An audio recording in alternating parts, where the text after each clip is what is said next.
खबर जमशेदपुर से जुड़ी है, जहां पर धालभूम एयरपोर्ट निर्माण की परियोजना एक बार फिर अधर में लटक चुकी है। एक बार फिर से वन भूमि स्वीकृति की पेच अब उलझ चुकी है और केंद्र सरकार की ओर से मांगी गई जानकारी के अभाव में प्रस्ताव आगे नहीं बढ़ पा रहा है।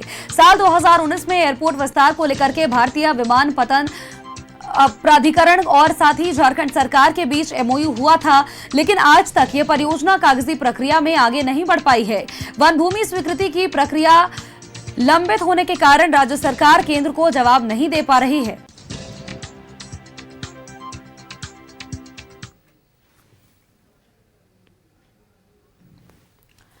धालभूम एयरपोर्ट निर्माण की परियोजना एक बार फिर से अधर में लटक चुकी है। एक बार फिर वन भूमि स्वीकृति की पेच उलझ चुकी है, जिसके कारण केंद्र सरकार की ओर से मांगी गई जानकारी के अभाव में यह प्रस्ताव अब आगे नहीं बढ़ पा रहा है।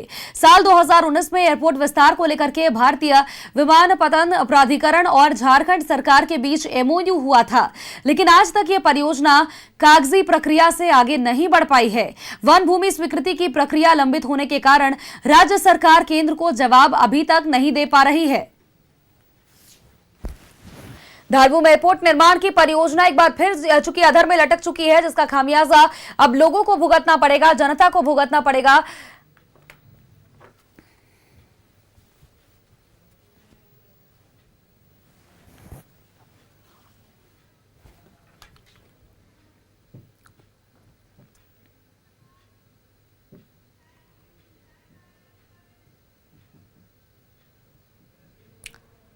खबर पर अपडेट्स के साथ सहयोगी प्रभात हमारे साथ जुड़ गए हैं। प्रभात, धालभूम एयरपोर्ट निर्माण की परियोजना एक बार फिर लटक चुकी है, चूंकि एक बार फिर से वन भूमि स्वीकृति की पेच अब उलझ चुकी है और जिसके कारण केंद्र सरकार की ओर से मांगी गई जानकारी के अभाव में यह प्रस्ताव अब आगे नहीं बढ़ पा रहा है।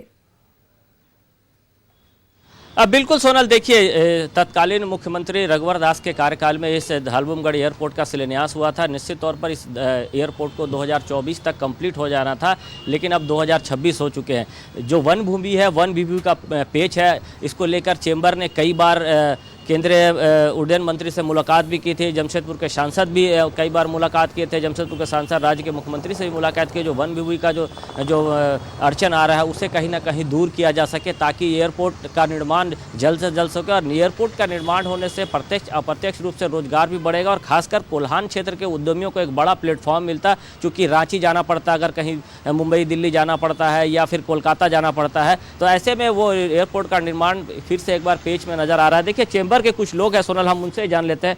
आप लोगों ने कई बार एयरपोर्ट की मांग को लेकर केंद्रीय मंत्री से, सांसद से मुलाकात की, आखिर क्या वजह है? आप लोगों को क्या समझ में आ रहा है नहीं हो पाना? देखिए, जैसा कि हम लोगों की ये मांग काफ़ी दिनों से चल रही है कि जमशेदपुर के करीब धालभूमगढ़ में जहाँ पे पहले से एयरपोर्ट का प्लानिंग किया हुआ था, वो प्लान आगे बढ़ाया जाए और वहाँ पे जो एयरपोर्ट आना है उसे जल्दी से जल्दी चालू किया जाए। तो हम लोगों ने इसके लिए काफ़ी लोगों से मुलाकात की। हमारे यहाँ के जो डीसी साहब हैं उनसे मुलाकात की, यहाँ के जो घाटशिला के जो एमएलए साहब हैं उनसे मुलाकात की। हम लोग यहाँ तक के मुख्यमंत्री से मिलकर आए हैं, चीफ सेक्रेटरी से मिलकर आए हैं। सेंटर में हमारी लगातार बात हो रही है, कंटिन्यू बातचीत चल रही है। सब कोई रेडी है इस प्रोजेक्ट के लिए, किसी को कोई प्रॉब्लम नहीं है। सब चाहते हैं कि एयरपोर्ट आ जाए, बट जो आपसी तालमेल सेंटर और स्टेट में जो थोड़ी कमी है, बस मुझे लगता है वही एक पेच अटका हुआ है। अगर वो कमी दूर हो जाए, सेंटर और स्टेट एक प्लेटफॉर्म में आके बात कर ले कि किस तरह से इस प्रोजेक्ट को आगे ले जाना है, क्योंकि जैसा खबर मिला है कि फॉरेस्ट का जो इशू था वो क्लियर है। ये एक अनोखा प्रोजेक्ट इसलिए भी है क्योंकि करीब 400 एकड़ ज़मीन इनके पास रेडली अवेलेबल है, जिसमें कोई अधिग्रहण नहीं करना है। और जैसा कि हम सब जानते हैं, कोई भी प्रोजेक्ट में समय लगता है ज़मीन अधिग्रहण के लिए, तो यहाँ ज़मीन अधिग्रहण का जब कोई चक्कर नहीं है तो ये फास्ट ट्रैक में प्रोजेक्ट हो सकता है। और यही हम लोग की इच्छा है कि सेंटर स्टेट में जो डिफरेंसेस है उसे दूर करें और फटाफट इसका काम चालू करें। एयरपोर्ट नहीं चालू होने से जो कोल्हान के उद्यमी हैं उसमें कहीं ना कहीं जो उद्योग के ऊपर में असर पड़ रहा है। देखिए, कहीं ना कहीं आज जमशेदपुर को 100 साल से अधिक हो गया। आज लोगों को अगर कहीं भी जाना पड़ता है तो आज उन्हें कलकत्ता से फ़्लाइट पकड़ना पड़ रहा है या फिर रांची से करना पड़ रहा है। और अगर सही विषय पर अपने व्यापार की बात करें तो आज के युग के जो युवा पीढ़ी है वो कल से पढ़ाई लिखाई करने के बाद जमशेदपुर में रह करके नौकरी नहीं करना चाहते हैं। तो कहीं ना कहीं हम इस विषय पर भी हम एयरपोर्ट की कमी को अभी कल तक महसूस कर रहे हैं। और हम लोगों ने विगत दिनों देखा कि विधानसभा में भी हम लोग अपने जमशेदपुर पूर्वी विधानसभा के विधायिका श्रीमती पूर्णिमा साहू जी भी ने भी इस कलते दालबुंगड़ एयरपोर्ट के मुद्दे को गंभीरतापूर्वक सदन में उठाया था। देखिए, सरकार से उम्मीद है कि जल्दी वे कुछ बीच का रास्ता निकालेंगे और कल दालबुंगड़ में नए एयरपोर्ट का निर्माण होगा।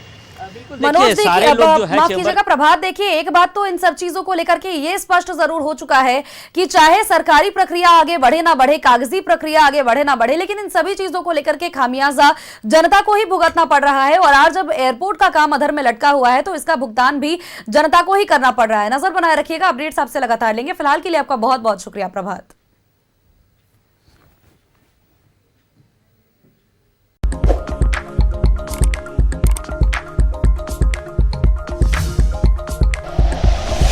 Like and share videos, subscribe करें हमारा चैनल और प्रेस करें बेल आइकॉन। न्यूज़ 11 भारत, सच है तो दिखेगा।